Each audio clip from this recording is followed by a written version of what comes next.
feel, but to feel what I do. Does that make sense? I hope it helps you today.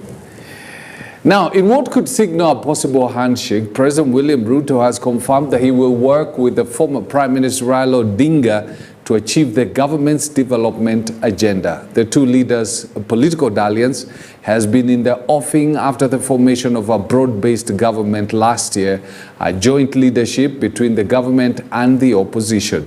Ruto further lauded Odinga for his grit during the AUC race, asserting that Kenya has never staged a more qualified candidate in a continental contest. That require our collective effort. As an administration that is now broad-based, there is every reason for us to accelerate the momentum for the delivery of the things that will transform our nation. And I must be grateful that the necessary political capital that is required to move transformative programs in our country now exists courtesy of the broad-based government, and we will continue to focus on developing the things, the programs, and the policies that will catapult our country to the next level. And we need all hands on deck to be able to achieve this vision and mission. And therefore, this afternoon, let me proudly say, my good brother Raila Odinga, you represented Kenya very well. We had, I must say this, I have supported many people in the past, but we had a fantastic candidate. He was present, he was available, and he did what needed to be done. So to all of you and to the people of Kenya, it is again a proud moment for us to receive you back home and to engage with you as we drive the development of our country, as we engage in the nation-building exercise, and as we broaden and widen our engagement. Meanwhile, Raila Odinga has finally addressed the funding question on the African Union chairperson campaign trail, saying the government did not spend 13 billion as had been alleged by Juja Member of Parliament George Koimburi. Odinga also reiterated the government's commitment to supporting his bid, saying he volunteered to vie for the position. I announced myself that I was going to run for this position of chair of African Union Commission. And he only came after I made the announcement to say that he was supporting my candidature. And he did support my candidature not just by words, but by deeds. He put up the machinery to help the campaign for me. I've seen billions being said, quoted, somebody's talking about 13 billion shillings spent on the Raila campaign. I don't know which world those guys live on, whether they know what a billion means. A billion shillings to do what? The money that was spent was the money that was necessary just to hire transport to travel around. And we were not living luxuriously. We were eating whatever was given to us wherever we went to. And many other African countries were very generous. They provided us accommodation and so on. So, but the government gave what was required. The Ministry of Foreign Affairs was available 24/7. And the other government departments to make appointment for me to be able to meet the leadership across the continent. So I want to thank my brother very profusely for this support. Well, as you can see, it's never been about you. So just know every time we vote leaders in Kenya, it becomes about them, not about you. So jipange. Don't put politics very close to your heart. It might give you a heart attack. Now, the family of former IEBC chairperson Wafula Chebukati has confirmed that the late IEBC chair died of a cancerous brain tumor that was recurrent. His family on Monday told the press that when he was diagnosed with a tumor, he was taken to Germany where he underwent a surgery to remove it. The family will now conduct a post-mortem on his body, awaiting his burial slated for the 8th of March at his Kitale home. The doctors also said that the real cause of his death was heart attack, cardiac arrest. He was in hospital from mid-December up to early January this year. When he was discharged, he came back home as the families considered whether to explore possibilities, and as they consulted widely with the doctors and experts, whether it was necessary to undergo a third operation or what other advice would be there in terms of managing that condition. So he went back to hospital on the 12th of February for bi-monthly routine checkup so that the doctors could assess the situation and advise him. When he went back to hospital on the 12th of February, the doctors were of the view that he needed to be admitted. He had some problems with his chest. So he was admitted on 12th. He was in hospital. On the 15th of February, he was taken to the ICU. He was in the ICU from the 15th to the 20th of February, when the family received a call after midnight indicating that the late Wafula Chebukati had suffered a cardiac arrest.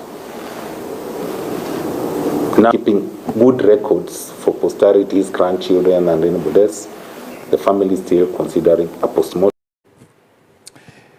You know, I've seen a number of people saying all kinds of things concerning Chebukati, you know, his death.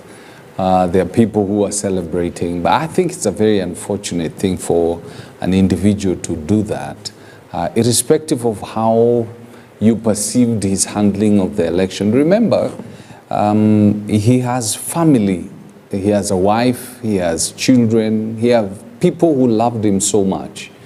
And when you go on social media and you start saying some of the things that people are saying, then it is very insensitive. And I always tell people, remember, what goes round comes round. You sow seeds, you wait for harvest.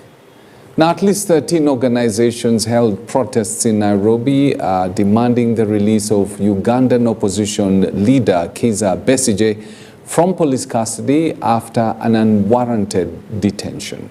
The protesters marched to parliament buildings, while another group marched to the Ugandan High Commission to petition officials there. Police authorities had mobilized and deployed dozens of anti-riot police ahead of the planned protests. The anti-riot team was positioned on Friday at, among others, the Ugandan Embassy, residence of the Ministry of Foreign Affairs headquarters in Nairobi, and outside State House.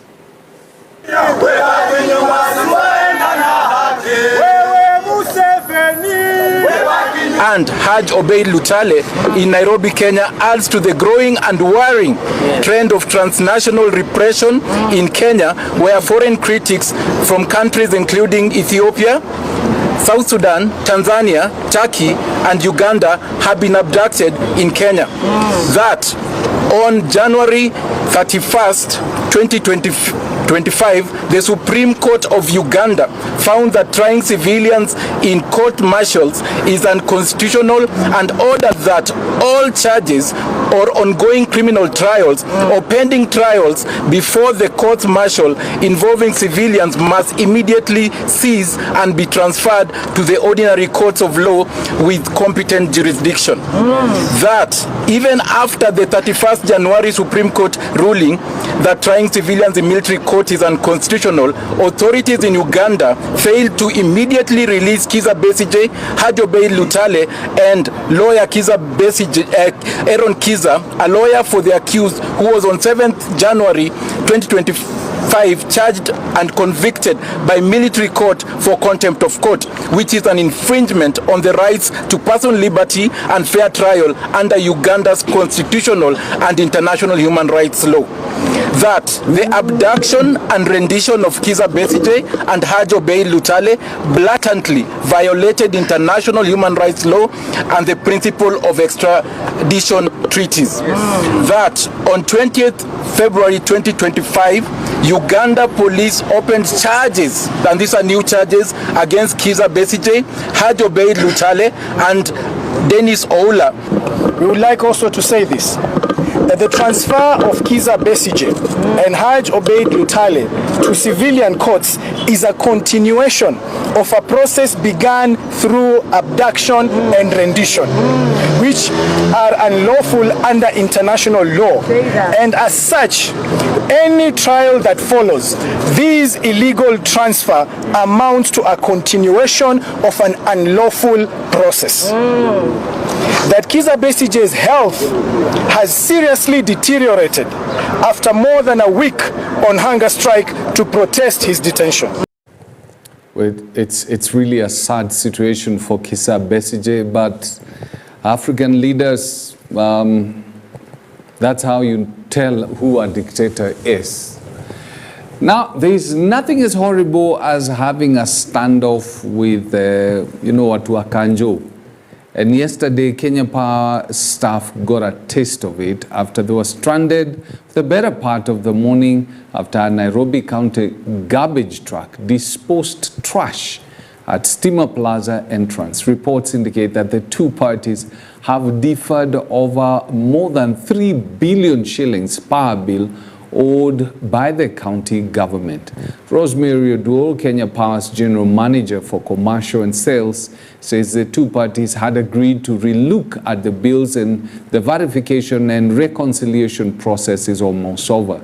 Sources at the building have told the media that working in the building has become uncomfortable owing to the stench from the garbage. This morning we have had our workplace going on, and then all of a sudden we realized there were county government trucks with garbage, and one of them came and dropped the garbage right in front of our commercial office at Stima Plaza. Several other trucks with garbage are also still on standby around the building. This necessitated the staff to move out of the building because of the stench of the garbage. In addition, we have had some unfortunate incidences of disconnection of water and a blockage of the sewer lines, not just here at Stima Plaza, but in our other offices within Nairobi County. This makes us not able to continue offering services to Kenyans on this morning. We have had a long-standing issue with Nairobi County in regard to payment of their bills. We offer a service, an electricity service, and we expect that once we offer the service, we bill for the supply and the customers pay us back. Nairobi City County over time has continued to raise issue with their bills, and we have had discussions. Over the last 2 years, we went to a process together with them to look at their dispute. And our team, together with their team, went out to verify the supplies, to verify the bills, and the process is just near completion. So we had an arrangement with them. We agreed at the end of last year. We sat together and we agreed that the bills that have been reconciled so far, they would start paying. They made a commitment that they would start paying from the month of November. But since that time, they have not met their end of their bargain. We have written reminders to them without response, and last week we went ahead and disabled the supply at their installations because of unpaid bills. Remember that bills paid to Kenya Power is revenue that serves the entire energy sector. We collect revenue on behalf of the generators, on behalf of the transmitters, on behalf of the entire sector, even the regulator. And then the revenue is distributed according to the tariff. So having bills that are unpaid renders a dent to the energy sector, and this is not acceptable. Don't mess with Kanjo, I tell you.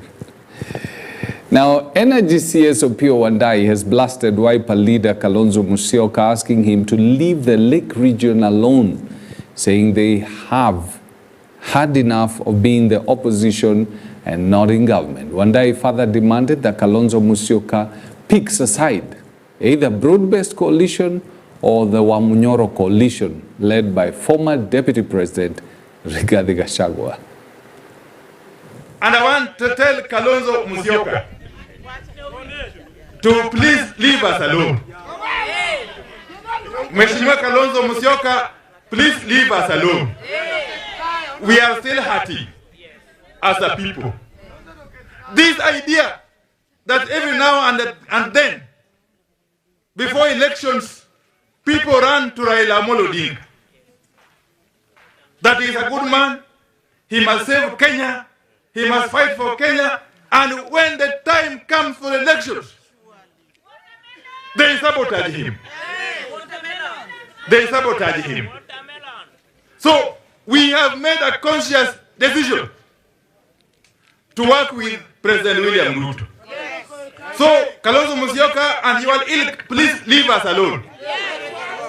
But more importantly, as a people, we have made a conscious decision. And as things stand, there are only two formations, two political formations going forward.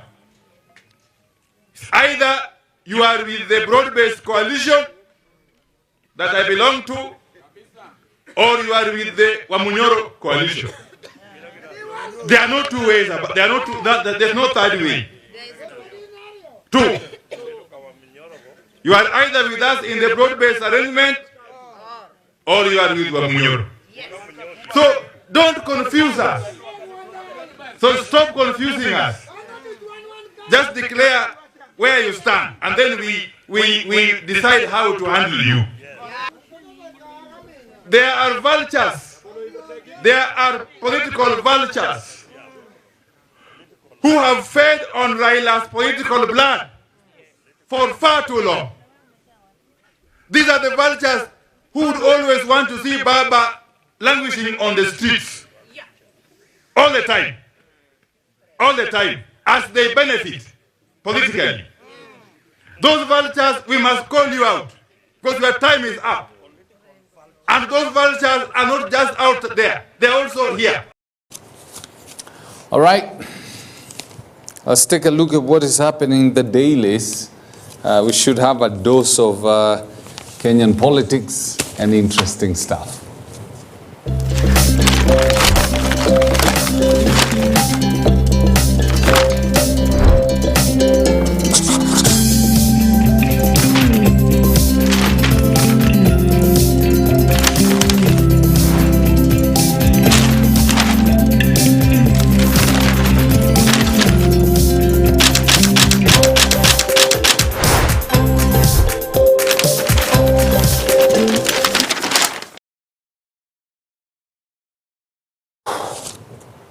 All right, this is what the Daily Nation said today.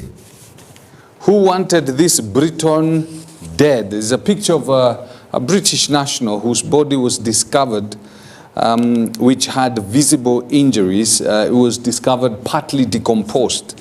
And a taxi driver and a waiter have been arrested in connection with the murder of the British national Campbell Scott, as police scramble to solve the puzzle of who may have wanted the 58-year-old dead and why.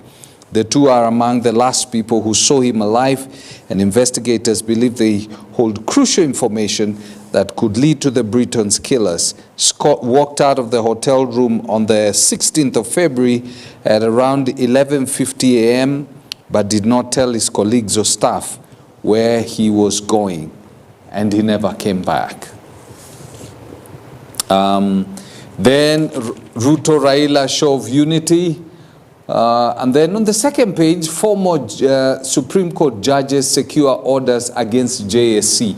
Now this thing about JSC is very tricky because a petition has been filed at the JSC to try and basically remove the Chief Justice. And it's not just the Chief Justice, but all the judges of the Supreme Court. Now what happens if they achieve their objective to remove the Supreme Court judges? Then JSC is supposed to write to the president, and the president is supposed to respond within 14 days. And if they remove, if the president basically acts on what JSC peradventure says that they be removed, then these judges can appeal to the Supreme Court. But now the thing is, they will appeal to a court that is not in existence. And you cannot remove them unless this is creating a constitutional crisis. Now, if the constitutional crisis persists and we get to 2027 and the elections are done, if anyone files anything challenging the presidential election, it has to be in the Supreme Court. You don't have a Supreme Court. And there's a time space. You're supposed to appeal within 14 days, right? Now, if there is no Supreme Court judges in place within 14 days, if there is nothing that has been filed and no ruling given, you know what happens? Well, your guess is as good as mine. So they say the commission has failed to protect judicial officers from persistently vilifying speeches. And then Kenyan officer killed during operation in Haiti. Then you got the Ruto Raila show of unity after loss in AUC election. When you stand with somebody when he's going through difficult time, most of the time you become friends. And then Raila has convened his party meeting after AUC loss. We'll hear what the top organ of ODM is going to say, even as Muturi says the cabinet secretary going flat out to annoy Ruto. This guy is just looking for ways to get fired. And if he gets fired, he goes back to the people, and Cecily Mbarire can say goodbye to her gubernatorial position, because this is what he's targeting. NIS, defense funded 2 billion State House renovation. Renovation were necessary as Nairobi State House had not been revamped for 117 years, says Comptroller. Interior decries budget cuts amid plan for Harambee House facelift. Then you have in the Standard, Raila caged. Hey! Raila's hand, if you see this picture, I don't know whether you can see it clearly. When Raila is greeting Ruto, his hand has come from up here. Eh? Vane. Veteran opposition leader's political future is at a crossroad. I don't think it is. As he and his closest allies, Oburu Odinga, Paul Mwangi, and Junet Mohammed, navigate high-stakes talks with President Ruto. Yesterday's State House meeting signals a possible shift in alliances, raising questions about Raila's next move ahead of the 2027 general election amid division fears in ODM. Edwin Sifuna, the ODM Secretary General, has said that, no matter what, he's not going to support President William Ruto. Then we got a sad story. Tributes pour in as veteran KTN anchor Njoroge Moura dies at the age of 74. You know, we watched this guy during when we were young, him and Catherine Kasavuli, and you just never know that, you know, guys are growing old. He died at 74. And let me see what could have. Oh, he died at a Nairobi hospital after undergoing surgery following a brief illness.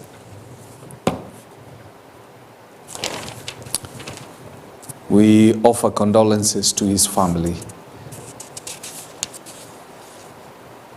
And then Gashagua's grip on the Senate fades as allies are ousted. Kimeumana. Court blocks JSC from pursuing removal petition against top judges.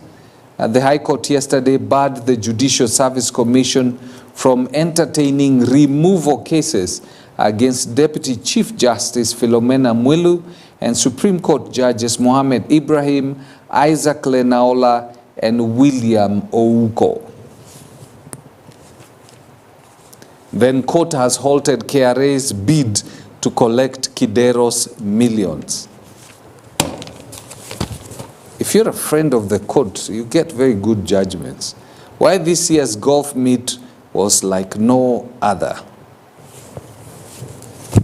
I don't have the Star newspaper and the People newspaper today.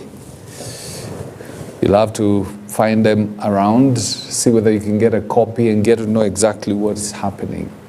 Right? Remember at 9 a.m. we're going to have Your Faith Today. Our expert Bernard is not going to make it today. We're supposed to talk about financial independence and how you can grow your investments. And so he's not going to make it today, unfortunately. So do have yourself a lovely morning as we wait for Your Faith. And then later on at around 2 p.m. we'll be having Manukato with Teddy and DJ Sean. Good morning.